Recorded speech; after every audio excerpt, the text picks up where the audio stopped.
वृंदावन बिहारी लाल की जय। 20वां अध्याय। राजा पृथु ने कहा, देव ऋषि, इसके पश्चात युद्ध में क्या हुआ तथा वह दैत्य कैसे मारा गया, कृपा कर अब उस अद्भुत कथा को मुझसे कहिए।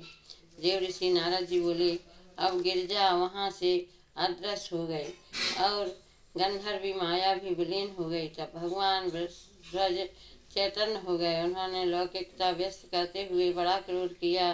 फिर भगवान शंकर जलंधर से युद्ध करने लगे। जलंधर शंकर के बाणों को काटने लगा, परंतु जब काट न सका तो उसने माया की पार्वती बनाकर अपने रथ पर बांध ली, जो शुंभ निशुंभ द्वारा विद्यमान थी और विलाप कर रही थी।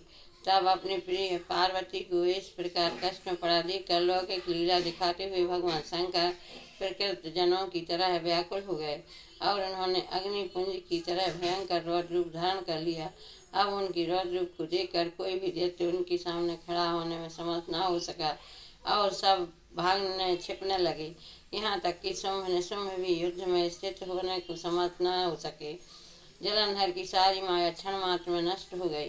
संग्राम में चारों ओर हाहाकार होने लगा। शिव जी ने उन भागते हुए शुंभ और निशुंभ को शाप देकर बड़ी धिक्कार दी और उनसे कहा, तुम दोनों बड़े दुष्ट हो, तुमने मेरा बड़ा अपराध किया है।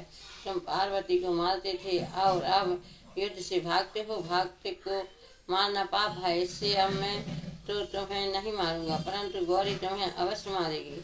शिव जी के ऐसा कहने पर समुद्र पुत्र जलंधर क्रोध में अग्नि के समान प्रज्वलित हो उठा।